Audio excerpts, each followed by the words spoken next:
اور محسن کون ہوتا ہے؟ جو برا کرنے والے کے ساتھ بھی اچھا کرنے والا ہو، جس کا عمل سراسر راستی اور حسن معاملہ پہ مبنی ہو۔ اور محسن کی جزا کوئی دنیا کا مال اسباب نہیں، حالانکہ اللہ سبحانہ تعالیٰ نے ان کو بادشاہت بھی دی تھی، لیکن یہاں پہ فرمایا کہ ہم نے اسے علم اور حکمت عطا کی۔ تو جس کو حکمت مل جائے اسے بڑی خیر کثیر عطا ہو جاتی ہے۔ اللہ سبحانہ تعالیٰ ہم سب کو حکمت عطا فرمائے علم کے ساتھ ساتھ۔ اب کیا ہوا، ایک اور امتحان آ گیا، اور جس عورت کے گھر میں وہ رہتے تھے اس نے انہیں گناہ پہ ابھارا اور دروازے بند کر دیے اور کہا آ جاؤ، یعنی اپنی خواہش پوری کر لو۔ یوسف علیہ السلام نے کہا اللہ کی پناہ، معاذ اللہ، اللہ کی پناہ، انہو ربی، وہ میرا رب ہے، میرا اللہ جو مجھے دیکھ رہا ہے، میں کیسے اس کی نافرمانی کر لوں؟ یا وہ عزیز مصر کے جس نے مجھ پہ اتنا احسان کیا، میں کیسے اس کی امانت میں خیانت کر لوں کہ جس نے مجھے اتنا اچھا ٹھکانہ دیا۔ بے شک ظالم لوگ کامیاب نہیں ہوتے۔ یہاں ظالم کس کو کہا گیا ہے؟ جو بے وفا ہو، غدار ہو، نہ قدرہ اور نہ شکرہ ہو۔ تو یہاں سے ہمیں محسن کا اخلاق پتہ چلتا ہے کہ وہ اللہ سے ڈرنے والا اور احسان مند انسان ہوتا ہے، اپنے محسن کا احسان ماننے والا ہوتا ہے۔ اور اس عورت نے اس کے ساتھ گناہ کا پختہ ارادہ کر لیا تھا، اور وہ بھی کر لیتا اگر اپنے رب کی برہان نہ دیکھ لیتا۔ اب برہان کیا ہے؟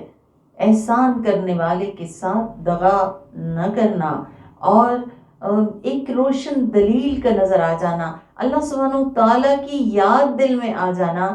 اور یاد رکھیں کہ برہان سب کو نہیں ملتی، برہان اسی کو ملتی ہے جو کہ اللہ کے ساتھ مخلص ہوتا ہے۔ اللہ تعالیٰ کہتے ہیں كَذَلِكَ لِنَصْرِفَ عَنْهُ السُّوءَ وَالْفَحْشَاءَ، یہ ہم نے اس لیے کیا تاکہ ہم اس سے برائی اور بے حیائی کو دور کر دیں۔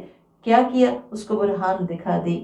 اور یاد رکھیں اصل برہان قرآن ہے، جو کہ ہمیں دلیل روشن عطا کرتا ہے تمام نیک اعمال کے لیے، اور وہ روشنی عطا کرتا ہے کہ جس سے ہم ہر برائی سے بچ سکتے ہیں، جو ہمارے دل میں اللہ کا خوف پیدا کرتا ہے۔ فرمایا انہو من عبادنا المخلصین، وہ ہمارے مخلص بندوں میں سے تھا۔ مخلص کہتے ہیں چنے ہوئے کو، جانچے پرکھے ہوئے کو، یعنی ایسا شخص جو اللہ کی آزمائشوں میں پورا اترے۔ تو برہان چاہتے ہیں اگر ہم کہ ہمیں بھی ملے، تو پھر اللہ کے لیے اپنے دل میں ہمیں اخلاص پیدا کرنا ہوگا، وفا پیدا کرنی ہوگی، اور برہان اسی کو ملتی ہے جو اللہ کی طرف رجوع کرتا ہے۔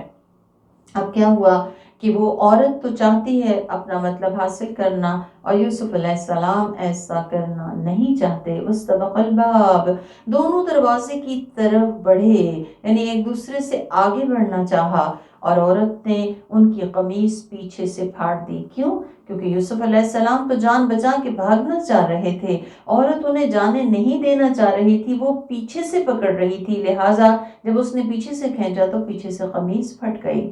اور جب دروازہ کھلا تو دونوں نے اس کے شوہر کو دروازے کے پاس پایا۔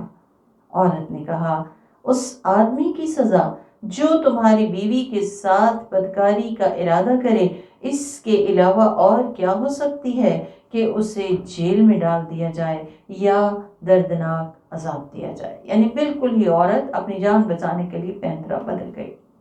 یوسف علیہ السلام نے کہا اسی نے مجھے گناہ پہ مجبور کرنا چاہا تھا، یعنی انہوں نے پھر اپنی صفائی پیش کر دی۔ اور اب کیا ہوا؟ اب سب پریشان تھے کہ کون سچا ہے کون جھوٹا۔ تو ایسے میں عورت کے خاندان والوں میں سے ایک گواہ نے گواہی دی کہ اگر اس کی قمیص آگے سے پھٹی ہے تو یہ سچی ہے اور یوسف جھوٹا ہے، اور اگر اس کی قمیص پیچھے سے پھٹی ہے تو یہ جھوٹی ہے اور یوسف سچا ہے۔ تو آپ دیکھیں کس طرح سے اللہ سبحانہ تعالیٰ اپنے جو بھی منشا ہے اس کو پورا کر لیتے ہیں کہ عورت کے اپنے رشتہ داروں میں سے ہی ایسی گواہی آ گئی جس سے کہ یوسف علیہ السلام کی سچائی ثابت ہو جائے۔ بس جب اس نے دیکھا کہ اس کی قمیص پیچھے سے پھٹی ہے تو کہا کہ یہ تم عورتوں کی مکر و فریب ہیں، بے شک تمہارے مکر و فریب بہت بڑے ہوتے ہیں، ان کیدکن عظیم، بے شک تمہاری چالیں بہت بڑی ہوتی ہیں۔ اب سب کو پتہ چل گیا کہ یوسف علیہ السلام تو بے گناہ ہیں، لہٰذا یوسف علیہ السلام کو بادشاہ نے کہا کہ تم اعراض پر تو اوورلوک کر دو، چپ ہو جاؤ، چھوڑ دو اس بات کو۔ کیوں؟ تاکہ برائی کی تشہیر نہ ہو، کیونکہ برائی کی تشہیر برائی سے بھی زیادہ بڑی برائی ہے۔ یوسف اعرض عن ھذا، اے یوسف تم اس بات کا خیال نہ کرو، اور اے عورت تم اپنے گناہ کی معافی مانگو، بے شک تم غلطی پہ تھی۔ اب کیا ہوا، کچھ وقت گزر گیا لیکن وہ عورت باز نہ آئی۔ شہر میں چرچے ہونے لگے اس ساری بات کے، اس کا ذکر کیا گیا، اور شہر کی کچھ عورتوں نے کہا کہ عزیز کی بیوی اپنے غلام کو اپنی طرف مائل کرنا چاہتی ہے، بے شک ہم اسے کھلی گمراہی میں دیکھ رہے ہیں۔ جب عورت کو ان کی باتوں کی خبر ہوئی تو اس نے انہیں دعوت دی۔ کہتے ہیں کہ بڑے بڑے امراء کی جو 40 عورتوں کو اس نے دعوت دی، اور ان کے لیے ایک تکیہ دار یعنی بہت ہی لگژوریس قسم کی مجلس جو تھی وہ مرتب کی، اور ان کے لیے ایک مجلس تیار کی، اور ان میں سے ہر ایک کو ایک ایک چھری دے دی، اور یوسف علیہ السلام سے کہا کہ ان کے سامنے آؤ، یعنی سامنے فروٹ رکھ دیے، ہاتھوں میں چھریاں تھیں کہ وہ پھل کاٹ کاٹ کے کھائیں، اور عین اس وقت اس نے یوسف علیہ السلام کو جو کہ غلام کی حیثیت سے ان کے گھر میں آئے تھے کہا کہ سامنے آ جانا۔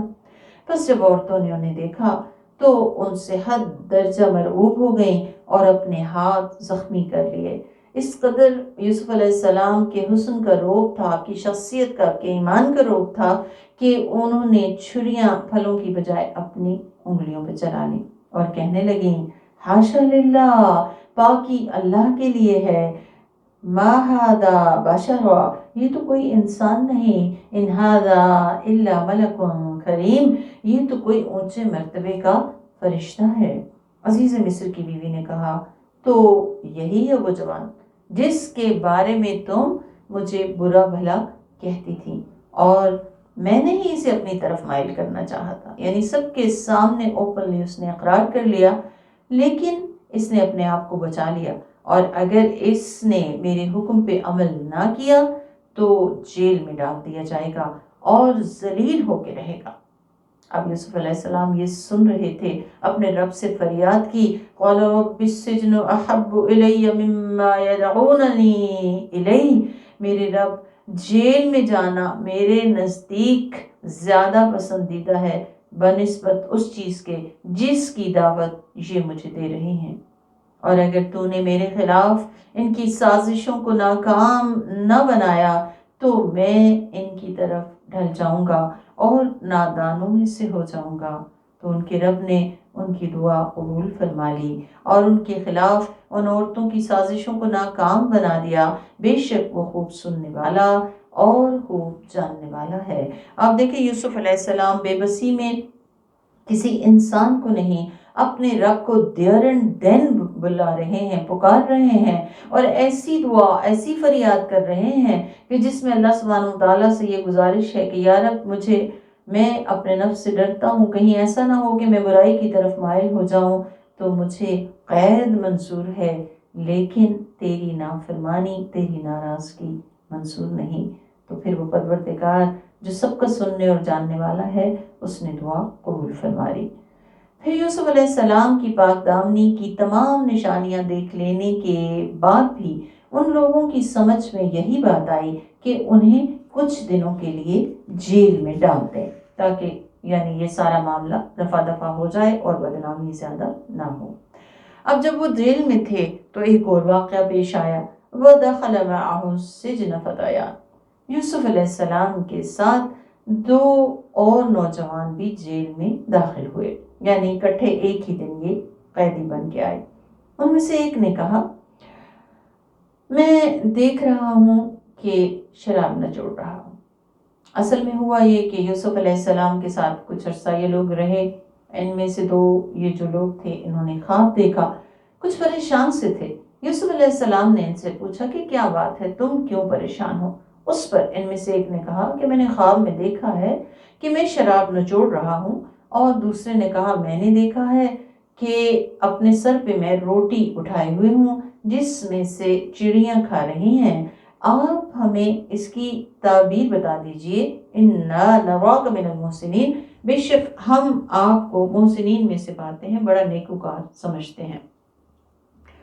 کہتے ہیں کہ یہ دونوں لوگ بادشاہ کے خاص ملازم تھے جن پر کہ بادشاہ کو زہر دینے کا الزام تھا۔ ایک بادشاہ کا ساقی تھا جو کہ اس کو شراب اور جو بھی اس نے پینا ہو پلایا کرتا تھا، اور دوسرا اس کا نان بھائی تھا۔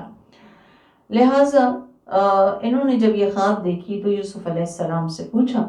یوسف علیہ السلام نے کہا کہ جو کھانا تمہیں دیا جاتا ہے اس کے آنے سے پہلے میں تمہیں اس کی تفصیل بتا دوں گا۔ یہ اس علم کا حصہ ہے جو میرے رب نے مجھے دیا ہے، یعنی نہ میں نجومی ہوں، نہ کاہن ہوں، نہ یہ میرا کوئی کمال ہے، بلکہ اللہ کے دیے ہوئے علم میں سے میں تمہیں اس کی جو تعبیر ہے وہ بتاؤں گا۔ پھر ساتھ ہی کہتے ہیں اللہ کا بندہ اللہ سبحانہ وتعالیٰ کی طرف سب کو بلانے والا ہوتا ہے۔ کہتے ہیں میں نے ان لوگوں کے دین اور ملت کو چھوڑ دیا ہے جو اللہ تعالیٰ پہ ایمان نہیں رکھتے اور آخرت کا انکار کرتے ہیں، اور میں نے اپنے باپ دادا ابراہیم، اسحاق اور یعقوب علیہم السلام اجمعین کا دین اختیار کر لیا ہے، یعنی میں انبیاء علیہم السلام کے دین پر ہوں جو اللہ کے چنے ہوئے بندے تھے۔ کہنے لگے ہمیں یہ حق نہیں پہنچتا کہ اللہ کے ساتھ کسی کو بھی شریک بنائیں، یہ ہم پر اور اللہ تعالیٰ کا بڑا فضل ہے، لیکن اکثر لوگ شکر ادا نہیں کرتے۔ کیا فضل ہے کہ اللہ تعالیٰ نے ہمیں توحید عطا کی، ہمارا ایک ہی مالک ہے کہ ہمیں اسی سے مانگنا ہے جو بھی ہمیں چاہیے، ہمارا فریاد رس وہ اکیلا ہے، اور توحید اللہ تعالیٰ کا سب سے بڑا انعام ہے، اس پہ بھی دل سے اللہ کا شکر ادا کرنا چاہیے۔ کیونکہ اب سوچیں اگر ایک سے زیادہ آقا ہوتے تو ہم کس کس کے پیچھے جاتے اور کس کس سے مانگتے اور کس کو راضی کرتے اور کس کو ناراض کرتے۔ ایک کو راضی کرنا بنسبت ایک سے زیادہ کو راضی کرنے کے بہت آسان ہے۔ اللہ تعالیٰ ہمیں اس کی توفیق دے اور توحید پہ شکر کی توفیق دے اور توحید پہ جمنے کی توفیق دے۔ یا صاحب السجن، اے میرے قید خانے کے ساتھیو، آپ دیکھیں یہ کتنے نیک ہیں اور بغیر کسی گناہ قصور کے انہیں قید ملی ہے۔ وہ اپنے آپ کی اپنی پاکی کے دعوے نہیں کرتے بلکہ اپنے ساتھیوں کو ساتھی کہتے ہوئے پکارتے ہیں، کہتے ہیں کیا کئی مختلف معبود اچھے ہیں یا اللہ جو واحد ہے اور زبردست ہے؟ تو ان کو توحید کی دعوت بڑے بھرپور انداز سے دیتے ہیں۔ اللہ کے علاوہ تم جن کی عبادت کرتے ہو وہ تو صرف نام ہیں جنہیں تم نے اور تمہارے باپ دادا نے رکھ چھوڑا ہے، اللہ نے ان کے لیے کوئی دلیل نہیں اتاری۔ ان الحکم الا للہ، ہر حکم اور فیصلے کا مالک اللہ تعالیٰ اکیلا ہے۔ جینے کا ہو، مرنے کا ہو، اچھی اور بری تقدیر کا ہو، بارش کا ہو یا خشک سالی کا، سارے احکام اس کے منتظر اور اس کے تابع ہیں۔ اس نے حکم دیا ہے کہ اس کے سوا کسی کی عبادت نہ کرو، یہی دین قیم ہے۔ تو صحیح دین قیم کیا ہے؟ اللہ تعالیٰ کو واحد و احد ماننا اور اس کی بندگی اور اس کی فرما برداری بجا لانا۔ لیکن مسئلہ کیا ہے؟ وَلَكِنَّ أَكْثَرَ النَّاسِ لَا يَعْلَمُونَ، لیکن اکثر لوگ علم نہیں رکھتے۔ اے جیل کے ساتھیوں، اب وہ پہلے تو توحید کی دعوت دیتے ہیں، اس کے بعد ان کا مدعا جو تھا اس کو بیان کرتے ہیں۔ کہتے ہیں جیل کے ساتھیوں، تم میں سے ایک اپنے بادشاہ کو شراب پلائے گا لیکن دوسرے کو پھانسی دے کر سولی پہ چڑھا دیا جائے گا، پھر چڑیاں اس کے سر میں سے نوچ نوچ کے کھائیں گی۔ جس بارے میں تم پوچھ رہے ہو اس میں اللہ کا فیصلہ صادر ہو چکا ہے، یعنی یہ فیصلہ اللہ کی طرف سے قطعی ہو چکا ہے، تبدیلی نہیں ہو سکتی۔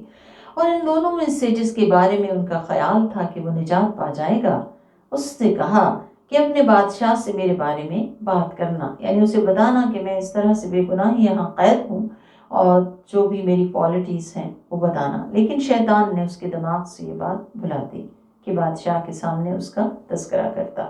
یعنی جو تعبیر بتائی تھی ویسی ہی نافذ ہو گئی، اور جو نجات پا گیا تھا اس کو یوسف علیہ السلام نے کہا تھا کہ اپنے بادشاہ سے میرا ذکر کرنا، لیکن شیطان نے اس کو بھلا دیا، اس لیے انہیں کئی سال تک جیل میں رہنا پڑا۔ اور بادشاہ نے کہا، اب یہ کہ کافی ٹائم پیریڈ گزر گئے، بادشاہ مصر کا بادشاہ تھا، اب وہ بندہ جو نجات پا گیا تھا وہ بادشاہ کے دربار میں ہوتا تھا۔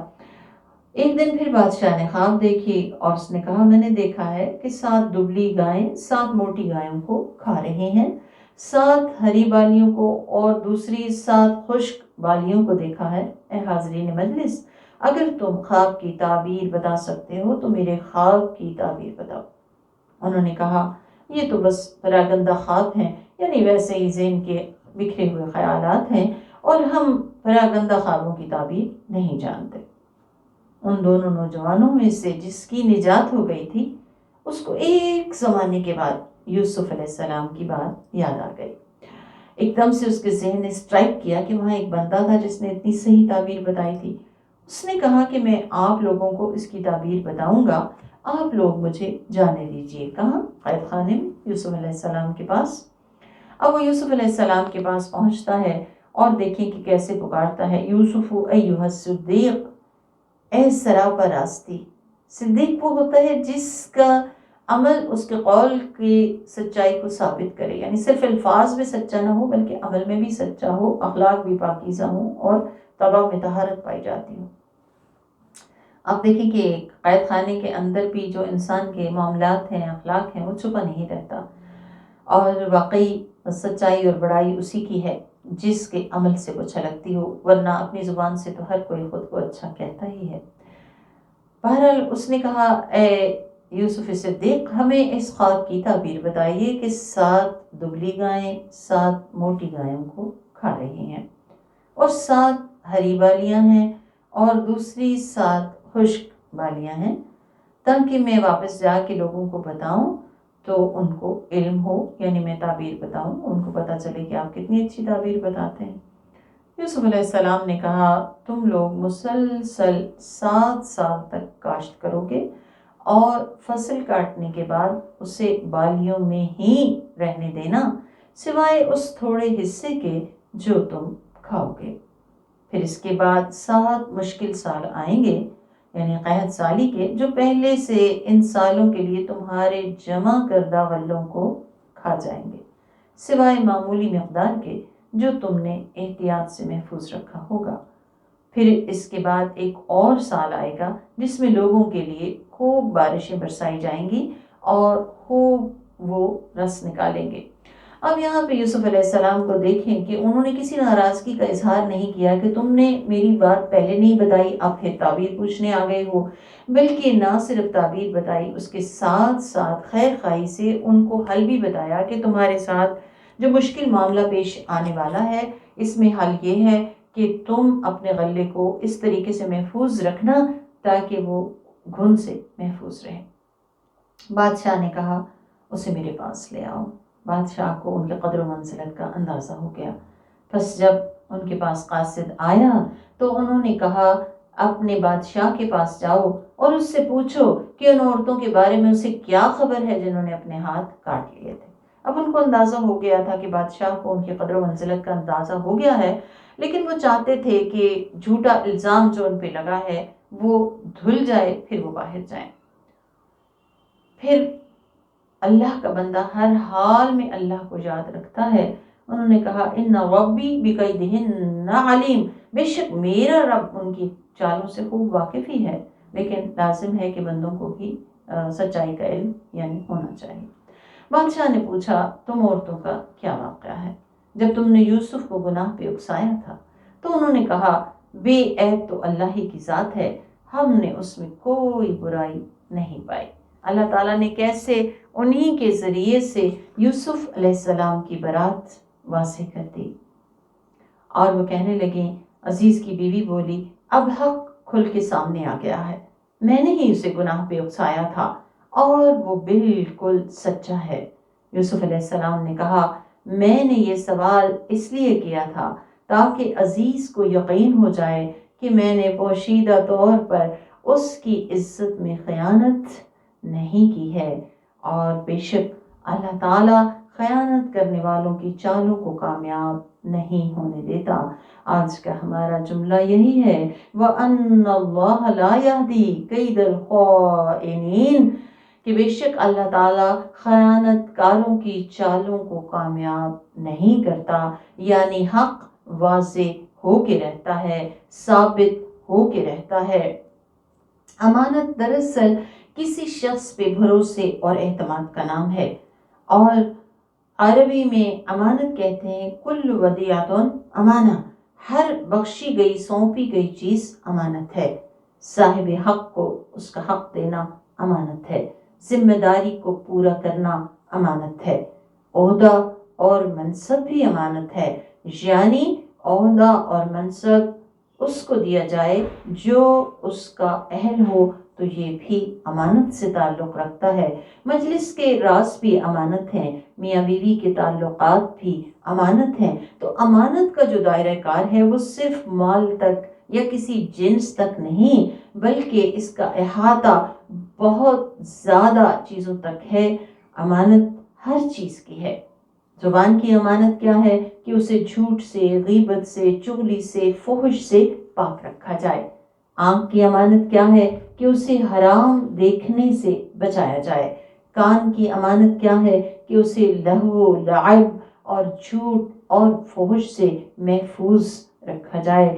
یاد رکھیں، امانت داری کو ہی رسول اللہ نے ایمان قرار دیا اور فرمایا لا ایمان لمن لا امانت لہ، اس کے اندر ایمان ہی نہیں ہے جو امانت کی پاسداری نہ کرے۔ قرآن کہتا ہے ان اللہ لا يحب الخائنین، اللہ تعالیٰ خیانت کاروں سے محبت نہیں رکھتا۔ اللہ کے رسول صلی اللہ علیہ وآلہ وسلم نے فرمایا کہ جس نے تمہارے پاس امانت رکھی اس کی امانت ادا کرو، اور جس نے تم سے خیانت کی تم اس سے بھی خیانت نہ کرو۔ تو خیانت کا کوئی آپشن ایک مومن کے پاس نہیں ہوتا۔ آپ صلی اللہ علیہ وسلم نے یہ بھی فرمایا کہ جب تم سے کوئی شخص بات کرے اور ادھر ادھر دیکھے تو وہ بھی تمہارے پاس امانت ہے۔ یعنی امانت صرف کہہ کر بولنے سے امانت نہیں بن جاتی، بلکہ انسان کا جیسچر بھی بتاتا ہے کہ اگر کوئی شخص آپ سے اپنے دل کی، اپنے راز کی بات کرتا ہے اور اسے ڈر ہے کہ کوئی ادھر ادھر سے سن نہ لے، اگرچہ اس نے آپ کو منہ سے بول کے منع نہیں کیا کہ یہ کسی کو نہ بتانا، تو وہ بھی امانت ہے۔ ایک مومن پر یہ لازم ہے کہ وہ امانتوں کی پاسداری کرے، اور امانت جو ہے اس کا تعلق چونکہ ایمان سے ہے، اور نفاق جو ہے اس کی ایک علامت امانت میں خیانت بھی ہے۔ اللہ تعالیٰ سے دعا ہے ہمیں تمام امانتوں کی پاسداری کی توفیق عطا فرمائے۔ بارک اللہ فیکم، والسلام علیکم ورحمۃ اللہ وبرکاتہ۔